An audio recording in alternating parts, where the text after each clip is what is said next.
Hello student, today we will discuss standard electrode potential, electrochemical series and application of electrochemical series. Standard electrode potential क्या होता है बेटा?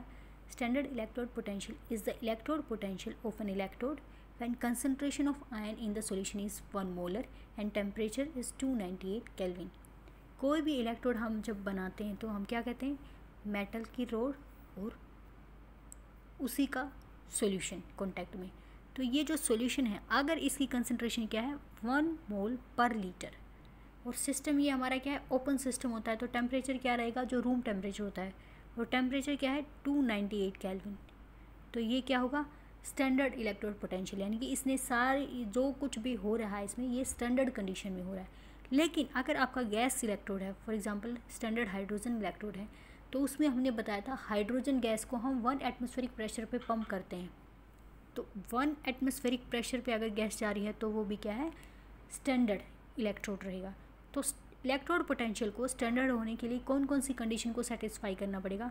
First, concentration of ion in the solution should be 1 molar, यानी कि 1 मोल पर litre.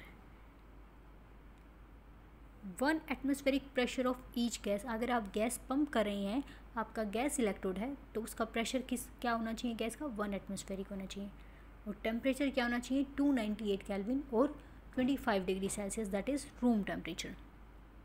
अब हम करेंगे measurement of standard electrode potential. मान लो आपका कोई भी हाफ सेल है, आपको उसका इलेक्ट्रोड पोटेंशियल नहीं पता, आप उसका इलेक्ट्रोड पोटेंशियल कैलकुलेट करना चाहते हैं, तो किसी भी सेल का एब्सोल्यूट ई नोट नहीं निकलता। किसी भी हाफ सेल के लिए एब्सोल्यूट इलेक्ट्रोड पोटेंशियल हम नहीं निकाल सकते। इलेक्ट्रोड पोटेंशियल निकालने का तरीका क्या है कि जो हाफ सेल जिसका हमें इलेक्ट्रोड पोटेंशियल कैलकुलेट करना है, उसको हम किसी और हाफ सेल के साथ कनेक्ट करेंगे, और ये जो हाफ सेल है इसको हम कहेंगे रेफरेंस इलेक्ट्रोड, और इस इलेक्ट्रोड का इलेक्ट्रोड पोटेंशियल हमें पहले से पता होगा, यानी कि या तो हम उसका पहले से आर्बिट्रेरी फिक्स कर लेंगे या हमें उसका पहले से पता होगा। फिर हम क्या करेंगे गैल्वेनोमीटर और वोल्टामीटर इसमें ऐड कर देंगे। तो हम किसी भी हाफ सेल का इलेक्ट्रोड पोटेंशियल किसी दूसरे इलेक्ट्रोड के रिस्पेक्ट में निकालते हैं, उसको क्या बोलेंगे रेफरेंस इलेक्ट्रोड। तो रेफरेंस इलेक्ट्रोड क्या होता है? Reference electrode is that electrode which has accurately known electrode potential at 298 kelvin and use to find electrode potential of other electrode, जिसका इलेक्ट्रोड पोटेंशियल हमें पहले से पता होगा रूम टेम्परेचर पे, और उसको हम यूज़ करेंगे किसी और इलेक्ट्रोड का इलेक्ट्रोड पोटेंशियल कैलकुलेट करने के लिए। तो इसके लिए हम सबसे ज़्यादा यूज़ करते हैं standard hydrogen electrode. Standard hydrogen electrode जो है उसका इलेक्ट्रोड पोटेंशियल आर्बिट्रेरली पहले से फिक्स है 0। दूसरा हम यूज़ करते हैं कैलोमल इलेक्ट्रोड। कैलोमल इलेक्ट्रोड का हमने स्टैंडर्ड हाइड्रोजन इलेक्ट्रोड के रिस्पेक्ट में कैलकुलेट किया हुआ है पहले से। तो कैसे निकाल सकते हैं हम एग्जांपल से देखेंगे। फॉर एग्जांपल ये आपका क्या है जिंक इलेक्ट्रोड है, ये हाफ सेल है, इसका हम कैलकुलेट करना चाह रहे हैं इलेक्ट्रोड पोटेंशियल, हमें मान लो पता नहीं है, तो हम क्या करेंगे ये जो हाफ सेल है जिसका हमें कैलकुलेट करना है, इसको किससे कनेक्ट कर लेंगे दूसरे हाफ सेल से। ये हाफ सेल कौन सा है स्टैंडर्ड हाइड्रोजन इलेक्ट्रोड, ये हम कर चुके हैं स्टैंडर्ड हाइड्रोजन इलेक्ट्रोड। स्टैंडर्ड क्यों कहा है मैंने? देखिए 1 मोलर सॉल्यूशन है, 1 मोलर HCl सॉल्यूशन, जो गैस है 1 एटमॉस्फेरिक प्रेशर पे पास हो रही है, और इसमें भी जिंक सल्फेट सॉल्यूशन 1 मोलर। तो सब कुछ क्या है स्टैंडर्ड कंडीशन में है। टेम्परेचर ओपन सिस्टम है तो रूम टेम्परेचर 298 केल्विन अपने आप फुलफिल हो रहा है। तो हम क्या करेंगे, इसका हमें कैलकुलेट करना है, तो हमने इसको रेफरेंस से कनेक्ट कर लिया है और इलेक्ट्रोकेमिकल सेल बना ली है कंप्लीट। फिर इस सेटअप को हम वोल्टामीटर से और गैल्वेनोमीटर से कनेक्ट कर लेंगे। गैल्वेनोमीटर क्या करेगा, हमें देगा direction of flow of current, कि करंट किस डायरेक्शन में फ्लो हो रहा है। तो जिस डायरेक्शन में करंट का फ्लो होगा, इलेक्ट्रॉन का फ्लो उससे ऑपोजिट डायरेक्शन में होता है, आपको पता है। तो हमें पता चल जाएगा कि इलेक्ट्रॉन का फ्लो कहाँ है, यानी कि हमें जब हम सेटअप करेंगे तो हमें ये पता चल जाएगा कि इलेक्ट्रॉन जिंक से जा रहे हैं हाइड्रोजन इलेक्ट्रोड की तरफ। इसका मतलब क्या है, जिंक एनोड है और आपका जो हाइड्रोजन इलेक्ट्रोड है वो क्या है कैथोड है। फिर हमने एक वोल्टामीटर लगाया हुआ है। वोल्टामीटर क्या मेजर करता है? पोटेंशियल डिफरेंस, यानी कि वोल्टेज डिफरेंस कैलकुलेट करता है दो इलेक्ट्रोड के बीच में। तो वोल्टामीटर में इस जो ये हमने इलेक्ट्रोकेमिकल सेल बनाई है इसकी रीडिंग आती है 0.76, यानी कि ये क्या है? E note cell. ई नोट सेल क्या आता है? 0.76। तो अब हमने इक्वेशन बनाई ई नोट सेल, क्या लिखते हैं हम? E note cell equals to E nought, standard condition है cathode minus E note anode, और हम क्या करते हैं? रिडक्शन पोटेंशियल यूज़ करते हैं। तो जो हमारी ई नोट सेल है वो कितनी आई है? 0.76। ई कैथोड, ये देखिए कैथोड किस तरह बिहेव कौन कर रहा है? Hydrogen electrode. तो इसको कैसे रिप्रेजेंट किया है? E nought H positive slash H2, यानी कि रिडक्शन पोटेंशियल है, ये हमें पता है, फिक्स किया हुआ है इसका 0। दूसरा ये क्या है? E nought Zn2 positive to Zn, मतलब ये भी रिडक्शन पोटेंशियल है एनोड का भी। ये क्या है? हमें कैलकुलेट करना है। इसको मैं सच लिख लेती हूँ, ई नोट ए। अब ये क्या होगा? यहाँ से ई नोट ए किसके इक्वल आ जाएगा? ये नेगेटिव साइन इधर चला जाएगा, माइनस 0.76 वोल्ट के। यहाँ से एक बार फिर से देख लेते हैं हम कैसे कैलकुलेट करेंगे। रिएक्शन देख लेते हैं। जिंक का हो रहा है ऑक्सीडेशन और हाइड्रोजन का हो रहा है reduction. E note cell, E cathode minus E anode. Cathode हमारा क्या है? हाइड्रोजन, तो ये रिडक्शन पोटेंशियल हाइड्रोजन का, माइनस एनोड ये क्या है? जिंक का रिडक्शन पोटेंशियल। हाइड्रोजन का हमें पता है 0, जिंक का निकालना है, और टोटल किसके इक्वल है? 0.76 के इक्वल। तो यहाँ से जो जिंक सेल है हाफ सेल, उसका रिडक्शन पोटेंशियल क्या आया? Negative 0.76 volt. इसी तरह से अगर कॉपर का निकालना चाहेंगे तो जो वोल्टामीटर में रीडिंग इस तरह से आएगी कि जो करंट का डायरेक्शन है वो इलेक्ट्रॉन के डायरेक्शन के अपोजिट होगा। तो हमें उससे ये पता चलेगा कि जो कॉपर है वो कैथोड की तरह बिहेव कर रहा है in comparison to hydrogen electrode. Hydrogen electrode anode की तरह बिहेव कर रहा है, और जो कॉपर इलेक्ट्रोड है वो कैथोड की तरह बिहेव कर रहा है।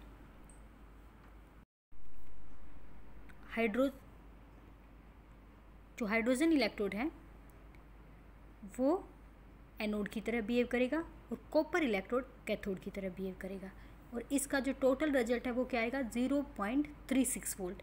तो हम कैसे कैलकुलेट करेंगे? इक्वेशन कैसे देख सकते हैं? कॉपर का हो गया रिडक्शन, हाइड्रोजन का हो गया oxidation. E note cell equals to E note cathode minus E note anode. अब कैथोड हमारा क्या है? कॉपर, और एनोड हमारा क्या है? Hydrogen electrode. तो ये टोटल रिजल्ट आया है 0.34, और हमें कॉपर का निकालना है, और हाइड्रोजन का हमें पता है 0 है, फिक्स किया हुआ है। तो यहाँ से जो आपका कॉपर इलेक्ट्रोड है उसका रिडक्शन पोटेंशियल क्या आएगा? 0.34 वोल्ट। इस तरह से हम किसी भी हाफ सेल का इलेक्ट्रोड पोटेंशियल कैलकुलेट कर सकते हैं, लेकिन उसके लिए हमें रेफरेंस की ज़रूरत पड़ेगी। फिर हम इलेक्ट्रोकेमिकल सेल कंप्लीट कर लेंगे उससे, और फिर हम उसका कैलकुलेट कर लेंगे। अब हम करते हैं इलेक्ट्रोकेमिकल सीरीज़। इलेक्ट्रोकेमिकल सीरीज़ क्या होती है? Arrangement of various elements in order of increasing value of standard reduction potential. देखिए ये जो आपकी इलेक्ट्रोकेमिकल सीरीज़ है, मैंने बताया था सब कुछ क्या होता है? रिडक्शन पोटेंशियल की फॉर्म में होता है। तो इसके ऊपर क्या लिखा हुआ है? Standard reduction potentials at 298 kelvin, यानी कि हर स्पीसीज़ का रिडक्शन पोटेंशियल दिया हुआ है। तो इलेक्ट्रोकेमिकल सीरीज़ को आप कैसे डिफाइन करेंगे? Arrangement of various element in order of increasing electrode potential, ये होगी आपकी इलेक्ट्रोकेमिकल सीरीज़। तो इलेक्ट्रोकेमिकल सीरीज़ की बहुत सारी एप्लीकेशंस हैं। फर्स्ट है relative strength of oxidising and reducing agent. देखिए ये जो इलेक्ट्रोकेमिकल सीरीज़ है इसमें सब में रिडक्शन पोटेंशियल है। नीचे रिडक्शन पोटेंशियल है नेगेटिव, ऊपर है रिडक्शन पोटेंशियल पॉजिटिव। यानी कि कोई स्पीसीज़ है अगर उसका रिडक्शन पोटेंशियल पॉजिटिव है तो इसका मतलब उसकी रिड्यूस होने की टेंडेंसी है, वो खुद रिड्यूस होगा अगर रिडक्शन पोटेंशियल पॉजिटिव है। तो अगर वो खुद रिड्यूस होगा यानी कि इलेक्ट्रॉन गेन करेगा तो कोई स्पीसीज़ ऑक्सीडाइज होगी। तो जो खुद रिड्यूस होगा वो ऑक्सीडाइजिंग एजेंट की तरह बिहेव करेगा। अगर रिडक्शन पोटेंशियल नेगेटिव है, इसका मतलब उसकी रिड्यूस होने की टेंडेंसी ज़्यादा नहीं है। रिडक्शन पोटेंशियल नेगेटिव है तो रिड्यूस होने की टेंडेंसी नहीं है, इसका मतलब वो क्या होगा, ऑक्सीडाइज होगा। और जो ऑक्सीडाइज होगा वो किसकी तरह बिहेव करेगा, रिड्यूसिंग एजेंट की तरह। तो जो आपकी सीरीज़ है, जिन एलिमेंट्स की ई नोट वैल्यू नेगेटिव है, कम है, रिडक्शन पोटेंशियल जिनकी नेगेटिव है, कम है, उनके रिड्यूस होने की टेंडेंसी भी कम है, वो ऑक्सीडाइज होंगे। ऑक्सीडाइज होंगे तो वो रिड्यूसिंग एजेंट की तरह बिहेव करेंगे। और इलेक्ट्रोकेमिकल सीरीज़ में जिन केमिकल की रिडक्शन पोटेंशियल पॉजिटिव है, ज़्यादा है, उनके रिड्यूस होने की टेंडेंसी ज़्यादा है, इसका मतलब वो ऑक्सीडाइजिंग एजेंट की तरह बिहेव करेंगे। तो जो इलेक्ट्रोकेमिकल सीरीज़ है उसमें सबसे ऊपर क्या है, फ्लोरीन। फ्लोरीन की टेंडेंसी है इलेक्ट्रॉन लेके रिड्यूस होने की, तो वो खुद रिड्यूस होगा, दूसरे को क्या करेगा, ऑक्सीडाइज। तो जो फ्लोरीन है वो स्ट्रोंगेस्ट ऑक्सीडाइजिंग एजेंट रहेगा। इन द सेम वे जो बॉटम में है वहाँ पे क्या है, लिथियम। लिथियम का रिडक्शन पोटेंशियल है नेगेटिव 3.05, यानी कि इसकी रिड्यूस होने की बिल्कुल टेंडेंसी नहीं है। इसका मतलब ये जल्द से जल्द ऑक्सीडाइज होना चाहेगा, ये खुद ऑक्सीडाइज होगा तो दूसरे को रिड्यूस करेगा, इसका मतलब ये स्ट्रोंगेस्ट रिड्यूसिंग एजेंट है। तो आप इलेक्ट्रोकेमिकल सीरीज़ में नीचे से ऊपर जाएंगे तो ऊपर आपको स्ट्रोंगेस्ट ऑक्सीडाइजिंग एजेंट मिलेंगे, नीचे आपको स्ट्रोंगेस्ट रिड्यूसिंग एजेंट मिलेंगे। और जो स्ट्रेंथ है ऑक्सीडाइजिंग एजेंट की वो नीचे से ऊपर बढ़ेगी और रिड्यूसिंग एजेंट की ऊपर से नीचे बढ़ेगी। सेकंड है आपका calculation of EMF of cell. ये हम पहले भी कर चुके हैं। ई नोट सेल हम कैसे निकालते हैं, ई कैथोड माइनस ई एनोड। ई नोट किस लिए, स्टैंडर्ड कंडीशन के लिए, और हमेशा रिडक्शन पोटेंशियल यूज़ करेंगे, तो आपका क्या आ जाएगा, ई नोट सेल आ जाएगा। अब एक पॉइंट ये है, जब आप हाफ सेल का रिएक्शन लिखेंगे तो हो सकता है ऑक्सीडेशन हाफ में जो रिएक्शन होगी उसमें नंबर ऑफ़ इलेक्ट्रॉन कुछ होंगे, मान लो नंबर ऑफ़ इलेक्ट्रॉन है 1, और जो आपका रिडक्शन हाफ है उसमें हो सकता है नंबर ऑफ़ इलेक्ट्रॉन है 2। तो आपको नंबर ऑफ़ इलेक्ट्रॉन को बैलेंस करना है, तो आप इस वाली इक्वेशन को 2 से मल्टीप्लाई कर देंगे। लेकिन ध्यान रखना है, ई नोट को मल्टीप्लाई नहीं करना है। किसी भी इलेक्ट्रोड पोटेंशियल की अगर आप इक्वेशन को 2 से 3 से किसी भी स्टोइकोमेट्रिक कोफिशिएंट से मल्टीप्लाई करें तो ई नोट सेल कभी भी, ई नोट किसी भी इलेक्ट्रोड का कभी भी मल्टीप्लाई नहीं होगा। आगे हम जब डेल्टा जी निकालेंगे तो इससे रिलेटेड न्यूमेरिकल देखेंगे। डेल्टा जी और डेल्टा एच को हम स्टोइकोमेट्रिक कोफिशिएंट की तरह यूज़ करेंगे, लेकिन ई नोट सेल को नहीं मल्टीप्लाई करेंगे, तो वो आपको आगे समझ आएगा। थर्ड है to predict the feasibility of a reaction, कि एक रिएक्शन होगी या नहीं। फॉर एग्जांपल आपको कोई रिएक्शन दे दी, उसका आपने ई नोट सेल कैलकुलेट कर लिया।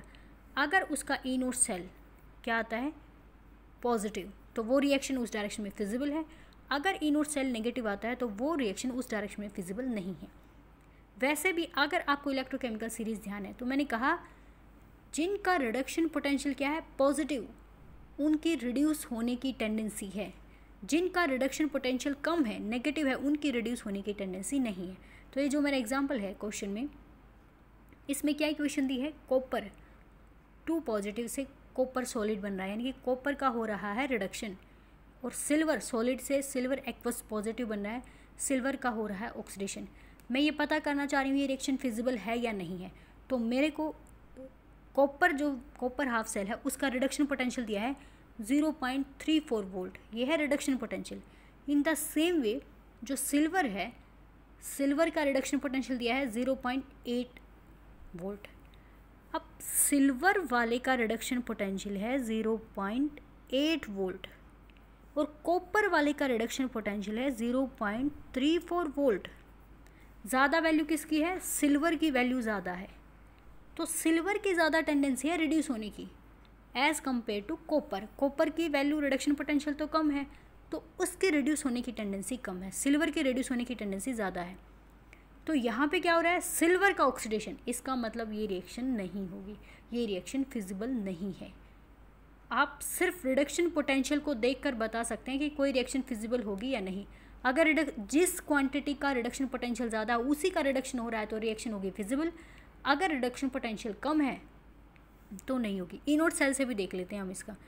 यहाँ पे जो पर्टिकुलर सेल है, आपको पर्टिकुलर इक्वेशन दिया है, उसमें क्या हो रहा है, कॉपर का रिडक्शन, सिल्वर का ऑक्सीडेशन। तो ई नोट सेल बनाओ, E note cell equals to E note cathode minus E note anode. Cathode हमारा यहाँ पे क्या है, कॉपर।